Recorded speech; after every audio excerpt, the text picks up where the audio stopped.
কবর আমারও হবে, আপনারও হবে। হাসরের ময়দানে আমাকেও দাঁড়াতে হবে, আপনাকেও দাঁড়াতে হবে। আল্লাহর সামনে হিসাব আমাকেও দিতে হবে, আপনাকেও দিতে হবে। এ দুনিয়ায় যারা নবী রাসূল পায় নাই, এ দুনিয়ায় যারা আসমানি কিতাবের কোনো দাওয়াত পায় নাই, হাসরের ময়দানে আল্লাহ তাআলা তাদেরকে মাফ করে দিবেন। কিন্তু আমরা যারা পাইলাম, দেখলাম না, জানলাম না, বুঝলাম না, শুনলাম না, এই অনুযায়ী নিজেদের জীবন পরিচালনা করলাম না, আমাদের কোনো উপায় আছে? বলেন, উপায় আছে? আল্লাহ যদি জিজ্ঞেস করে কেন করলা না, কি করলাম না আল্লাহ, নামাজ আদায় করলা না কেন, একটা প্রশ্ন যদি করে, বান্দা নামাজ কেন আদায় করলি না, বলেন কারো কাছে কোনো জবাব আছে? থাকলে বলেন, আমারে শিখিয়ে দেন, আমিও ওই জবাবটা আল্লাহকে দিব। আছে কারো কাছে জবাব? নাই। কি কারণে আপনি নামাজ পড়লেন না, একটা কারণ দেখান।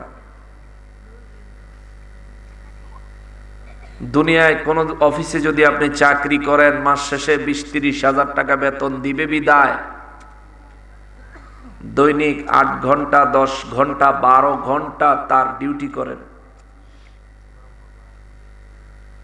অথচ যে মালিক আপনাকে খোদ শূন্য থেকে আনাম জলযন্ত্র একটা মানুষ বানাইছে, যে রব্বুল আলামিনের জমিনে আপনাকে চলাচল করার জন্য অনুমতি দিয়া তৌফিক দিয়েছে, যে রব্বুল আলামিনের অক্সিজেন গ্রহণ করে আপনি বেঁচে আছেন, যে রব্বুল আলামিনের বানানো দেহের উপর আপনি বেঁচে আছেন, যে রব্বুল আলামিনের রুহু আপনার ভিতরে দেওয়ার কারণে আপনি একজন মানুষ, যে রব্বুল আলামিনের দয়ার কারণে পৃথিবীতে আপনি সন্তানের জনক হয়েছেন, বিবির স্বামী হয়েছেন, আপনার আপন পিতামাতার সন্তান হয়েছেন, ওই রব্বুল আলামিনের জন্য কিছুই করলেন না।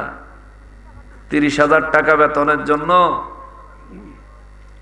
দৈনিক 8 থেকে 12 ঘন্টা, মাসে 26 দিন ডিউটি দিলেন। কিন্তু যিনি আপনাকে বানাইলেন, দিনে 5 বার আপনাকে তার ঘরে মুয়াজ্জিনের জবানে ডাকলো, দিনে 5 বার মুয়াজ্জিনের জবানে আপনাদেরকে ডাকলো, বান্দা আয়, সারা দিনই তো নিজের কাজ করবি, কিছুটা সময় আমার সাথে দেখা করে যা। সুবহানাল্লাহ। মুমিনের নামাজ আল্লাহর মেরাজ।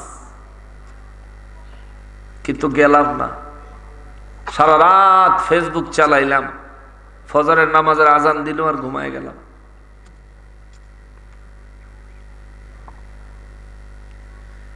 এই সব কিছুর হিসাব আমাকেও দিতে হবে, আপনাদেরকেও দিতে হবে। একটু চিন্তা করেন বাবা। আজকে এখানে সমবেত হইছেন, দাওয়াত পাইছেন, আপনার মনে চাইছে আসছেন, জাগো মনে চায় নাই আসে নাই। আপনার মনে চাইছে মাহফিলে এসে বসছেন, যাদের মন চায় নাই দোকানে চা খাইতেছে, আড্ডা দিতেছে, যাদের মন চায় নাই বাড়ি ঘরে আরাম করতেছে, গল্প গুজব করতেছে। ইচ্ছার উপর সুযোগ আছে। হাসরের ময়দান যেদিন কায়েম হবে, এরকম ইচ্ছা অনিচ্ছার সুযোগ থাকবে? বলেন থাকবে? এখানে তো আসছেন বসার জন্য জায়গা দিছে, হাসরের ময়দানে বসার সুযোগ আছে নাকি? দাঁড়ায় থাকতে হবে, স্টিল দাঁড়ায় থাকতে হবে। এক মুহূর্তের জন্য বসার চান্স নাই। কতদিন? 50,000 বছরের সমান লম্বা একটা দিন। আল্লাহু আকবার। জোরে বলেন। কি ভাবতাছেন? হুজুর এত কত কথাই কয়, এটা ভাবতাছেন? এটা বাস্তব, এটা হবে। এই দিন আসবে, সেদিন আপনাকেও সেখানে থাকতেই হবে। দিন অর্ধেক গেলে সেখানে থাকবেন, নো চান্স। 1 সেকেন্ড পরে গিয়ে হাজির হবেন, নো চান্স। যখন আরম্ভ হবে তখন থেকে উপস্থিত থাকতে হবে, শেষ পর্যন্ত সেখানে থাকতে হবে। চিন্তা করেন। এই লড়াছড়া নাই। কেমন বাবা? কথাও নাই, নরম চরণও নাই। খবরদার। সেজন্য সম্মানিত হাজিরিন, আমি হৃদয় থেকে আপনাদের পায়ের কাছে হাত জোর করে আকুতি জানাই, একটু পরকালের চিন্তা নিয়ে বসেন। আল্লাহ তাআলা অনেক কথা বলছেন। আমি বয়ান করার নিয়তে কালামে হাকিমে সিরিয়ালের 6 নম্বর সূরা, সূরা আল আনআমের 95 নম্বর আয়াতে কারিমা, 96, 97 এবং 98 নম্বর আয়াতে কারিমা তেলাওয়াত করেছি। চেষ্টা করব আপনাদেরকে কোরআনুল কারীমের ভিতরে রেখেই তাফসীর শোনানোর জন্য। আল্লাহ রাব্বুল ইজ্জাত আমাকে সঠিক ইলম দান করেন, যেই ইলমের মাধ্যমে বয়ান করলে আপনারা এবং আমি ঈমানের দিকে এবং আমলের দিকে উপকৃত হতে পারবো। এইভাবে বক্তব্য রাখার ইলম আল্লাহ তাআলা আমাকে দান করেন। সবাই পড়ি আমিন। সূরা আল আনআম। আমি বয়ানে ঢুকে গেলাম।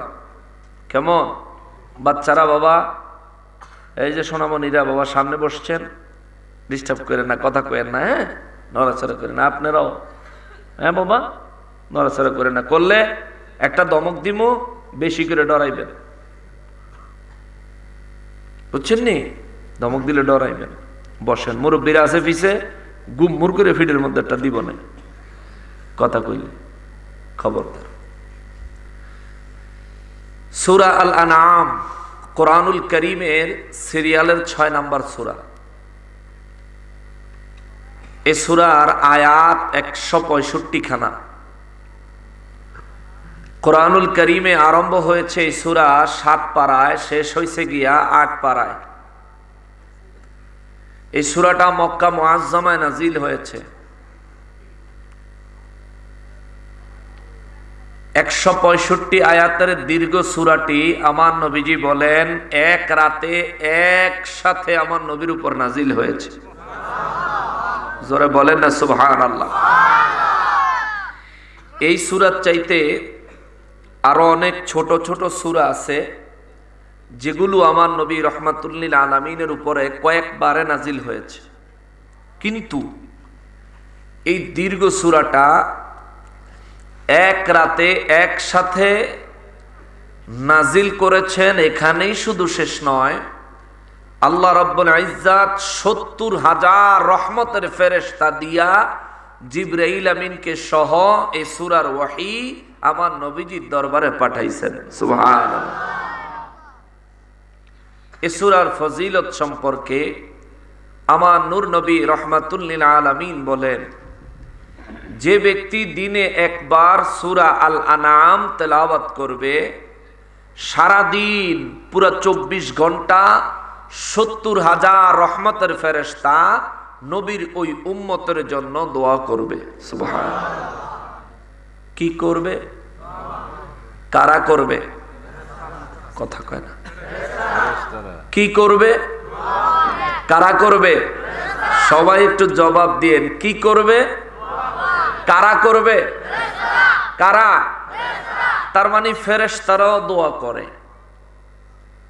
কিন্তু আমাদের দেশে কিছু মৌলবী আছে দোয়া করে না, ঠিক কিনা বলেন? তার মানে ফেরেশতারাও দোয়ার পক্ষে, আমাদের দেশে কিছু মৌলবী আছে দোয়ার পক্ষে না, ঠিক কিনা বলেন? তাইলে এরা কি ফেরেশতাদের দল না ইবলিসের দল? আরে আল্লাহর কাছে মানুষ চাইবো, মানুষ চায়া নিজে খুশি, আল্লাহ দিয়া আল্লাহ নিজে খুশি। সুবহানাল্লাহ। দোয়া করবেন। দোয়া নিয়ে অনেক ফতোয়া দেয় অনেকে, বেশি ফতোয়া হইলেন না। বেশি ফতোয়া শুনতে গেলে আর বেশি আউলা ঝাউলা ফতোয়া, যে কোনো হুজুরের ফতোয়া মানতে গেলে বিপদ আছে। আলেম বুঝা আহলে সুন্নাত ওয়াল জামাতের মতাদর্শের কিনা, আকীদা ভিত্তিক আলেম কিনা, এটা দেখে এরপরে ফতোয়া শুনলেন। দোয়া করবেন। নবীজি নিজেও দোয়া করেছেন, নামাজের পরেও দোয়া করেছেন, সাহাবায়ে কেরামও দোয়া করেছেন, আমরাও দোয়া করি এদেশে যে অলিরা ইসলাম নিয়ে আসছেন ওই অলিরাও নামাজের পরে দোয়া করেছেন। অতএব দোয়া করাই মুমিনের চরিত্র, দোয়া ছাড়া মুমিন রূপে মুনাফিকের চরিত্র। আপনি করেন না দোয়া, এটা আপনার ব্যক্তিগত ব্যাপার। নামাজের পরে দোয়া না করলে গুনাহ হবে না, কিন্তু করলে বড় ফজিলত আছে। যেহেতু দোয়া করলে সওয়াব আছে, ফজিলত আছে, সেহেতু আমার হায়াত কম, আমি আখিরি নবীর উম্মত, এক নেকি পাওয়া গেলেও আমি এই আমল ছাড়তে রাজি না। তুমি করো না ভাই, তুমি করো না, তুমি না করো তোমার ব্যক্তিগত ব্যাপার, কিন্তু আমি করি, আমারে বাধা দিতে আইও না, তাইলে সাফার দাঁত ফালাইয়া দিব।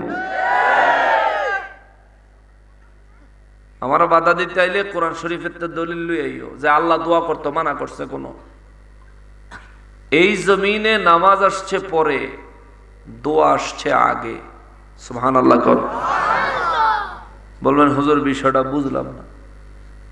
নামাজ আইছে পরে আর দোয়া আইছে আগে। প্রমাণ দেন। আদম নবী যখন জমিনে আসেন তখন কি নামাজ ফরজ হয়েছিল? না। আদম নবী জমিনে আসার সময় কোন নামাজ নিয়ে আসেন নাই। আল্লাহ আদম নবীর একটা দোয়া শিখিয়ে দিছে, দুনিয়ায় গিয়া পড়বেন, রব্বানা যালামনা আনফুসানা ওয়া ইল্লাম তাগফির লানা ওয়া তারহামনা লানাকুনান্না মিনাল খাসিরিন। এটা কি নামাজ না দোয়া? এটা কি? 360 বছর পর্যন্ত আদম নবী দোয়া করছেন, কোন নামাজ নাই। সুবহানাল্লাহ কর। তাইলে জমিনে নামাজ আগে না দোয়া আগে?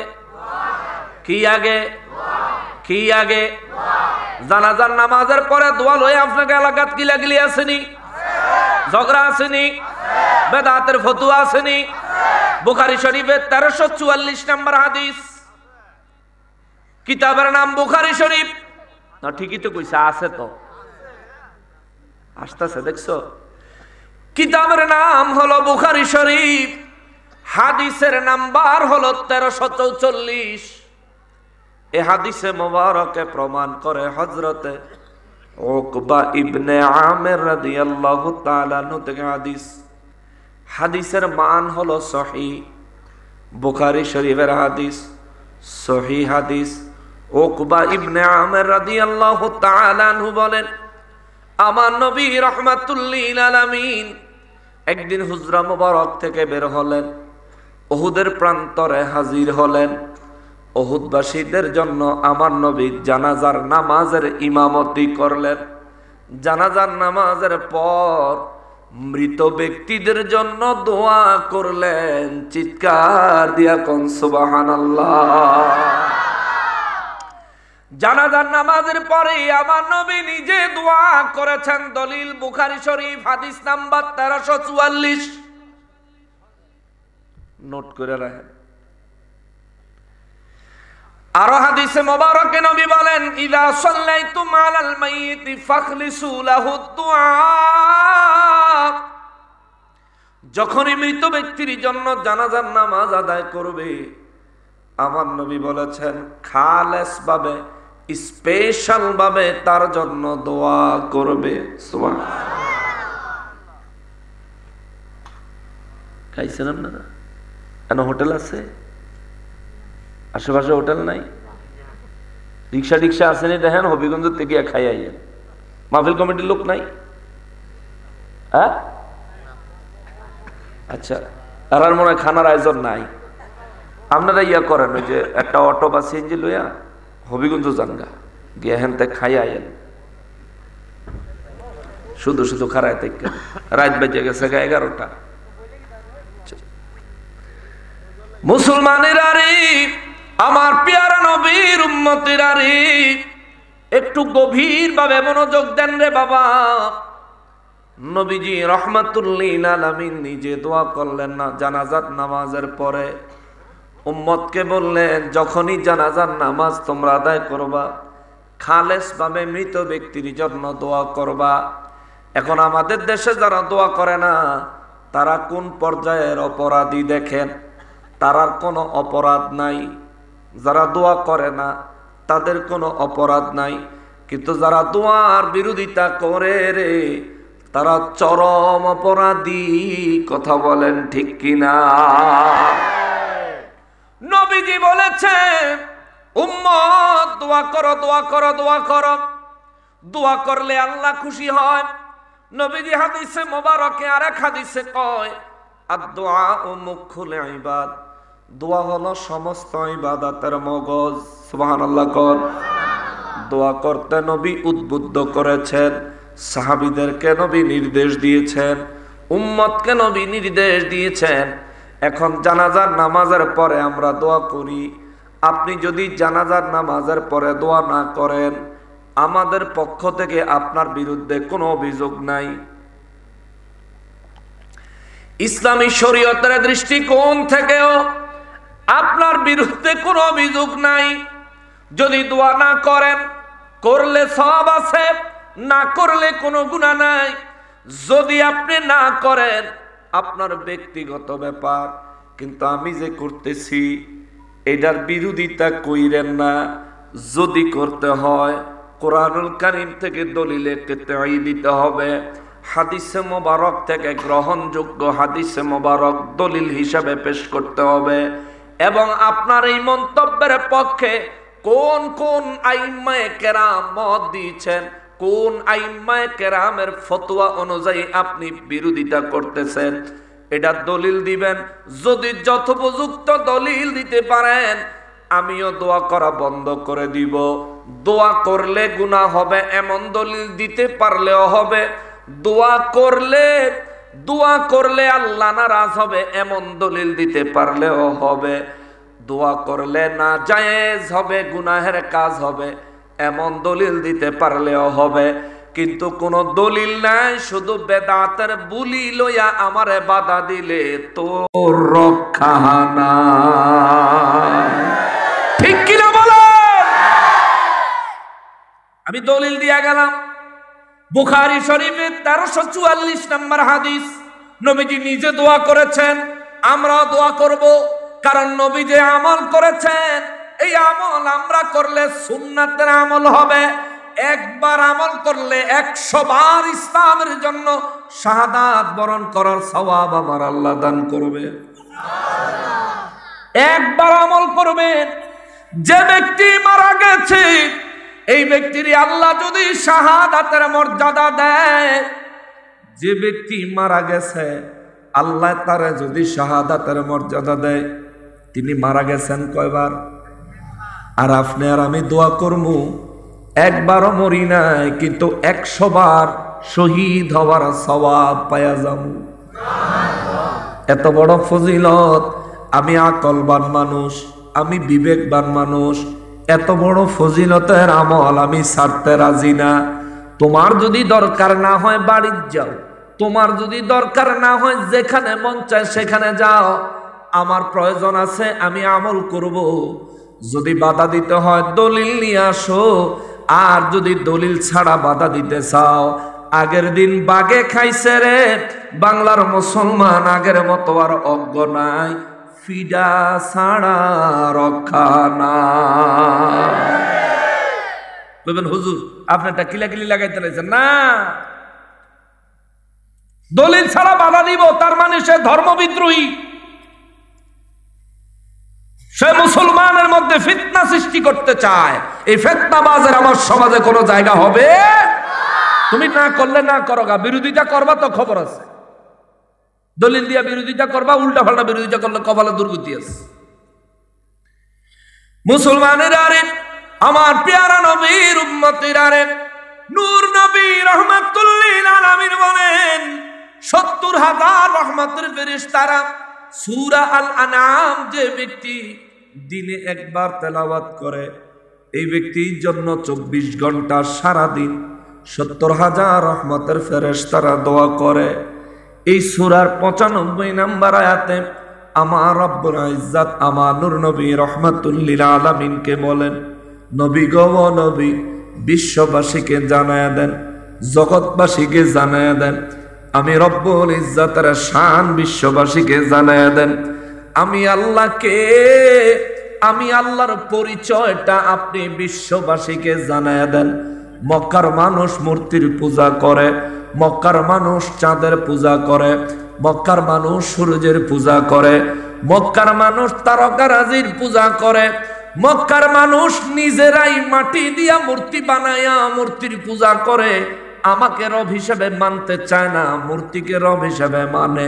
অথচ মূর্তিগুলো নিজেরা নিজের কোনো উপকার করতে পারে না, নিজে নিজে এক জায়গা থেকে আরেক জায়গায় স্থানান্তর হতে পারে না। ওই চাঁদ আমি বানাইছি, ওই সূর্য আমি বানাইছি, ওই তারকারাজি আমি বানাইছি, ওই আসমানগুলো আমি আল্লাহ বানাইছি। আমার পরিচয় বিশ্ববাসীকে জানায়া দেন। আল্লাহ বলেন, হুজুর আমার ভাষায় বিশ্ববাসীকে আমার পরিচয় জানান, আমি কে? আল্লাহ বলেন, বিসমিল্লাহির রহমানির রহিম, ইন্নাল্লাহা ফালিকুল হাব্বি ওয়ান নাওয়া। আল্লাহু আকবার। রব্বুল ইজ্জত বলেন, হুজুর আমি আল্লাহর পরিচয় বিশ্ববাসীর সামনে তুলে ধরেন। নিশ্চয় নিশ্চয় আমি হলাম ওই আল্লাহ। ইন্নাল্লাহা ফালিকুল হাব্বি, ফালিকুল হাব্বি ওয়ান নাওয়া। আমি হলাম ওই আল্লাহ, আমি হলাম ওই আল্লাহ, আমি হলাম ওই আল্লাহ। গাছের বীজকে আমি আল্লাহ ফাটাই। গাছের বীজ ফাটায় কে? জোরে বলেন। আল্লাহ কয়, আমি আল্লাহ গাছের বীজ ফাটাই। আবার এই গাছের বীজ ফাটায়া বীজ থেকে গাছ আমি আল্লাহ সৃষ্টি করি। জোরে। ইন্নাল্লাহ, নিশ্চয় আমি আল্লাহ, ফালিকুল হাব্বি ওয়ান নাওয়া। আমি আল্লাহ বীজকে ফাটায়া বীজ থেকে আমি আল্লাহ গাছ অঙ্কুরিত করি। আল্লাহ কা বীজের থেকে আমি আল্লাহ গাছ বানাই। মক্কাবাসী সহ বিশ্ববাসীকে জানায় দেন, মূর্তি বীজের থেকে গাছ ফলায় না, চাঁদ বীজের থেকে গাছ ফলায় না, সূর্য গ্রহ নক্ষত্র রাজি বীজকে ফাটায়া গাছ অঙ্কুরিত করার ক্ষমতা রাখে না। এগুলো আমি আল্লাহ করি, আমি আল্লাহ করি, আমি আল্লাহ করি। আল্লাহ বলেন, আমার ক্ষমতা সম্পর্কে বিশ্ববাসীকে জানান। আমি হলাম ইউখরিজুল হাইয়া মিনাল মাইয়িতি। এই যে মৃত বীজ, গাছের বীজ চিনেন? আপনাদের এলাকায় কি কয়? দানা। বীজই কয়? আচ্ছা, অনেক জায়গায় বলে দানা, বীজ।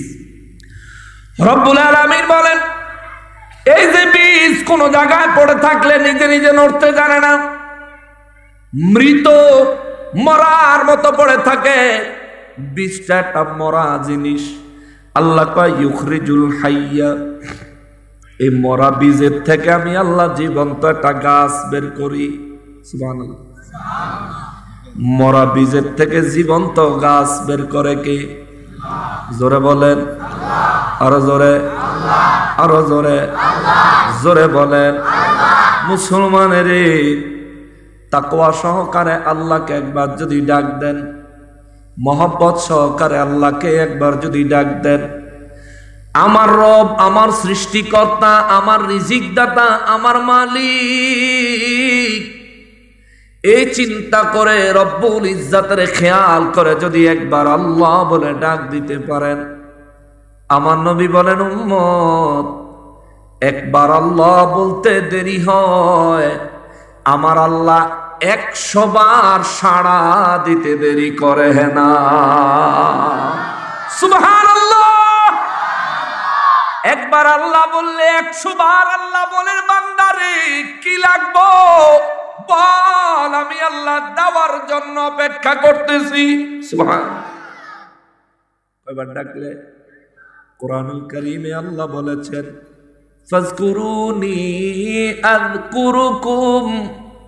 বান্দারে তোমরা যদি আমি আল্লাহকে স্মরণ করো, আমি রব্বুল আলামিনকে তোমরা যদি খেয়াল করো, আমি রব্বুল আলামিনকে তোমরা যদি ডাকো, জিকিরের মাধ্যমে যদি স্মরণ করো, আল্লাহ কয় বান্দা আযকুরুকুম, আমি আল্লাহ তোমাদেরকেও স্মরণ করব।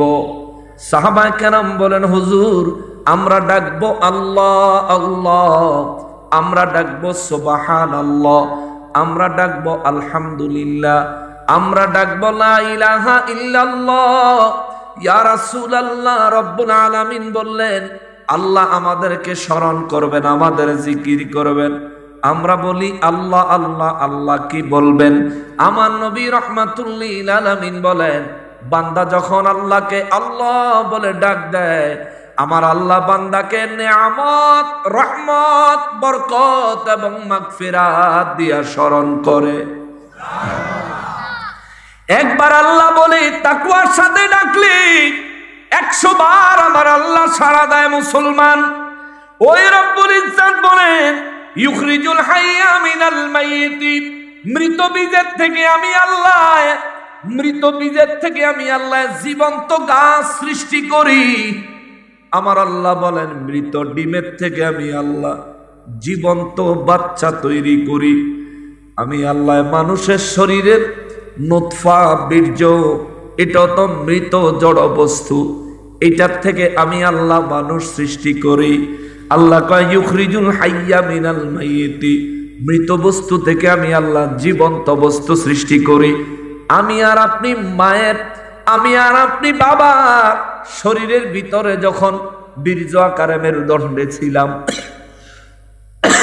রব্বুল ইজ্জত বলেন ওই সময় একজন পিতা তার মায়ের সাথে সহবাসের সময় পিতার শরীর থেকে যেই পরিমাণ নুতফা বের হয়ে মায়ের রহমে প্রবেশ করে, এই নুতফার মধ্যে সর্বনিম্ন 60 কোটি, সর্বোচ্চ 60 কোটি পর্যন্ত শুক্রাণু, ডিম্বাণু থাকে। জোরে কন্যা সুবহানাল্লাহ। আমরা যে একজন মানুষ 60 কোটি শুক্রাণুর সাথে 60 কোটি ডিম্বাণুর সাথে যুদ্ধ করে আমরা একজন নির্বাচিত হয়েছি। আল্লাহু আকবার।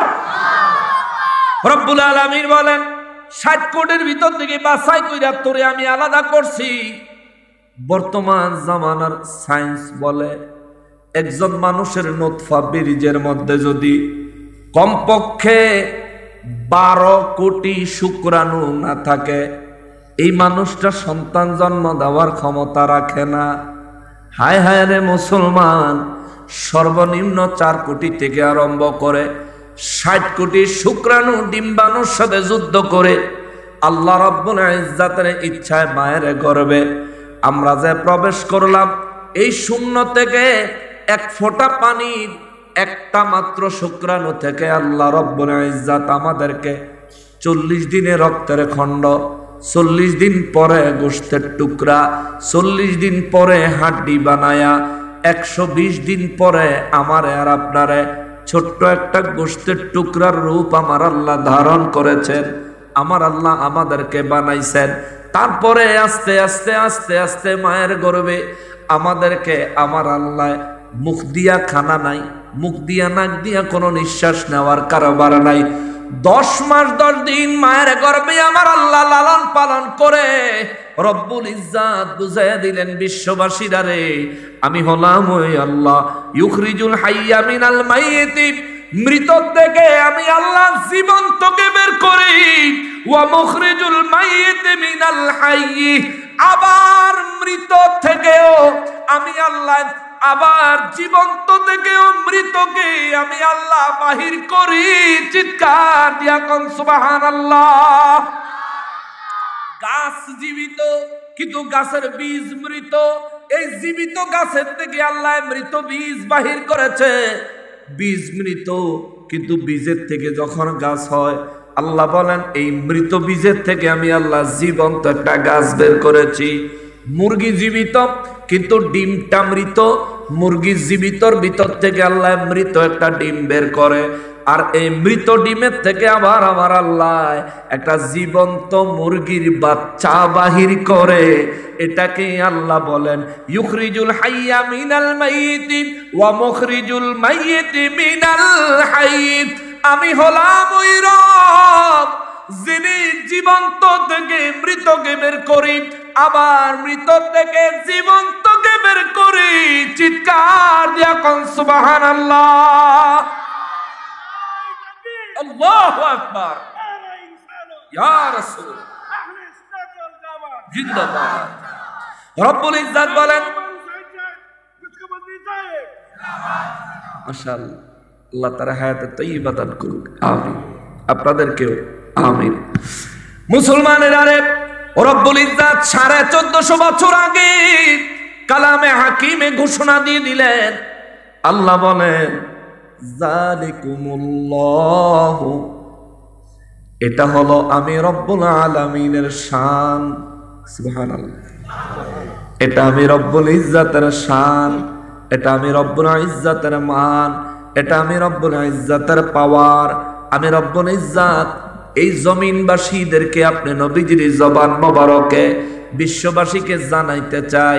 আপনাদের মনোযোগ আসেনি? আসেনি? আছে? তাহলে আমার দিকে চান, জুলাজুলি করেন না, নড়াচড়া করেন না, একটু স্থির হয়ে বসেন বাবা। কথাগুলো যে বলছি হয়তো আমার মুখ দিয়ে বলছি, কিন্তু একটা কথাও আমার না, এই কথাগুলো আমার রব্বুল ইজ্জতের কথা।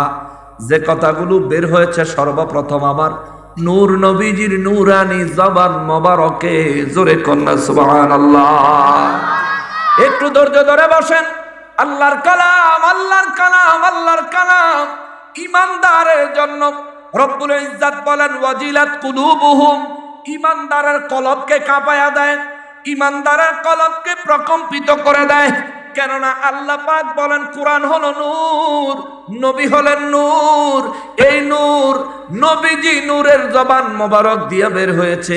তোমরা যখন পড়বা তোমাদের কলবে যে ঈমান আছে এটাও মাটি না, এটাও নূর। সুবহানাল্লাহ। আমাদের দেশে অনেকে মাটির ব্যবসায়ী আছে না? আপনাকে আনন্দপুরে মাটির ব্যবসায়ী নেই, খালি নবী নূর না মাটি কই আছে নাকি? না, এদিকে নাই। না না না, নাই নাই নাই, আছে। রব্বুল ইজ্জত বলেন মুমিনের ঈমান আমি আল্লাহ বলছি নূর। আল্লাহু আকবার। মুমিনের ঈমানকে নূর বলেছেন কে? নবীজিকে নূর বলেছেন কে? কোরআনকে নূর বলেছেন কে? আর জিবরাইল আমিনের নূর কইছে আমার নবী। সুবহানাল্লাহ। ফেরেশতাদেরকে নূর বলছেন আমার নবী। আল্লাহ কয় নাই ফেরেশতারা নূর, আল্লাহ বলে নাই ফেরেশতারা মাটি। ফেরেশতাদেরকে নূর বলেছে আমার আল্লাহ। মৌলবী নবী বলছে ফেরেশতা নূর, এটা মানে আল্লাহ বলছে নবী নূর, মৌলবী মানে না। আমরা বুঝতে পেরেছি তার ঈমানে করুণায় ধরছে। নবী প্রেমের ভ্যাকসিন দিতে হবে, ঠিক কিনা বলো? নবী প্রেমের ভ্যাকসিন। দুনিয়ায় করোনার ভ্যাকসিন পাওয়া যায় হাসপাতালে, আর নবীর প্রেমের ভ্যাকসিন পাওয়া যায় আল্লাহর ওলিদের দরবারে। ঠিক কিনা বলেন? ভ্যাকসিনের ডোজ হয় কয়টা? প্রথম ডোজ, দ্বিতীয় ডোজ, ফাইনাল ডোজ। ঠিক কিনা? ওলি আল্লাহর দরবারে যাবি, প্রথম ডোজ হবে পয়লা 1 যুগ 12 বছর, দ্বিতীয় ডোজ হবে আর 1 যুগ 12 বছর, তৃতীয় ডোজ হবে আর 1 যুগ 12 বছর, 3 12 36 পার হবে। আল্লাহর ওলি তোরে ওলিয়ে কামেল বানায়া কলব জারি করে অন্তর চক্ষু খুলে ছেড়ে দিবে। ঠিক কিনা বলেন?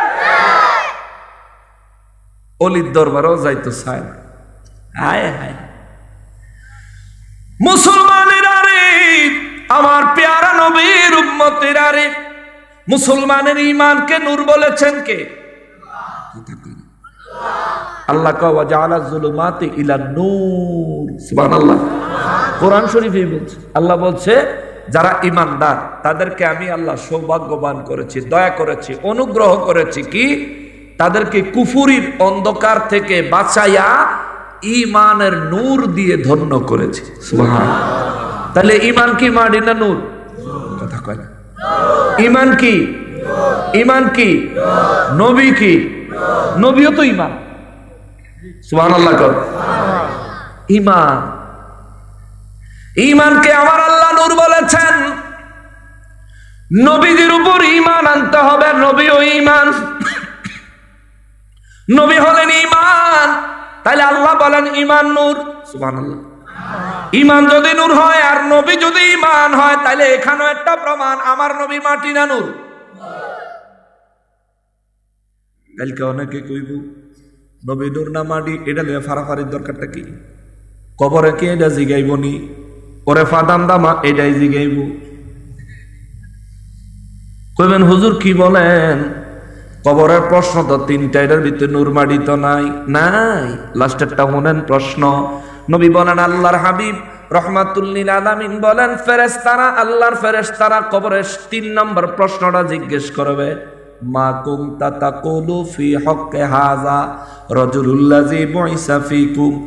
এই যে ব্যক্তি তোমাদের মাঝে আল্লাহর পক্ষ থেকে, আল্লাহর প্রতিনিধি হয়ে, শিক্ষক হয়ে তোমাদের মাঝে যে আগমন করেছিলেন, দেখাইব এই ব্যক্তি সম্পর্কে মা কুনতা তাকুলু, দুনিয়ায় তুমি কি বলতা। সুবহানাল্লাহ। জিগাইব এই ব্যক্তি সম্পর্কে দুনিয়া তুমি কি কইতা। কইও বেলা আমি কইতাম মাডি, বলে কইতাম, বলে আমার মতো নই, ফিডাইয়া ফাসার বাম্পা ছুড়াইলে। ঠিক কিনা বলেন? বাম্পা ছুড়াইলে তোমার মতো। হ্যাঁ, তিনি আল্লাহর রাসূল, হাবিবুল্লাহ, নূরুল্লাহ। জোরে কন্যা সুবহানাল্লাহ।